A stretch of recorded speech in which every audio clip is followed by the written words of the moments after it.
महाराजा विक्रमादित्य प्रायः अपने देश की आंतरिक दशा जानने के लिए वेश बदलकर पैदल घूमने जाया करते थे। एक दिन घूमते घूमते एक नगर में पहुंचे। वहां का रास्ता उन्हें मालूम ना था। राजा रास्ता पूछने के लिए किसी व्यक्ति की तलाश में आगे बढ़े। आगे उन्हें एक हवलदार सरकारी वर्दी पहने हुए दिखा। राजा ने उसके पास जाकर पूछा, महाशय, अमुक स्थान जाने का रास्ता क्या है, कृपया बताइए। हवलदार में अकड़कर कहा, मूर्ख, तू देखता नहीं, मैं हाकिम हूं, मेरा काम रास्ता बताना नहीं है। चल हट, किसी दूसरे से पूछ। राजा ने नम्रता से पूछा, महोदय, यदि सरकारी आदमी भी किसी यात्री को रास्ता बता दे तो कोई हर्ज तो नहीं है। खैर, मैं किसी दूसरे से पूछ लूंगा, पर इतना तो बता दीजिए कि आप किस पद पर काम करते हैं। हवलदार ने भौहें चढ़ाते हुए कहा, अंधा है, मेरी वर्दी को देखकर पहचानता नहीं कि मैं कौन हूं। राजा ने कहा, शायद आप पुलिस के सिपाही हैं। उसने कहा, नहीं, उससे ऊंचा। तब क्या नायक हैं? नहीं, उससे भी ऊंचा। अच्छा, तो आप हवलदार हैं? हवलदार ने कहा, अब तू जान गया कि मैं कौन हूं, पर यह तो बता, इतनी पूछताछ करने का तेरा क्या मतलब, और तू कौन है? राजा ने कहा, मैं भी सरकारी आदमी हूं। सिपाही की ऐंठ कुछ कम हुई। उसने पूछा, क्या तुम नायक हो?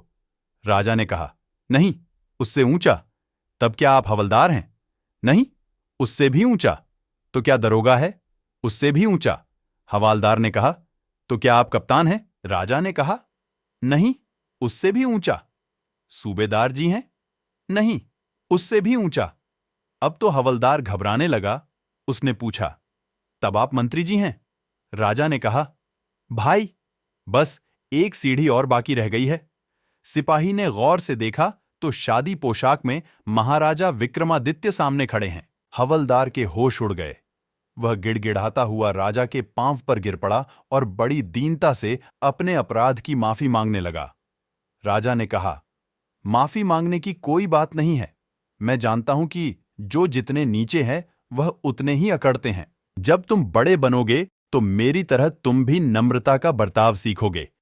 जो जितना ही ऊंचा है वह उतना ही सहनशील एवं नम्र होता है, और जो जितना नीच एवं ओछा होता है वह उतना ही ऐंठा रहता है।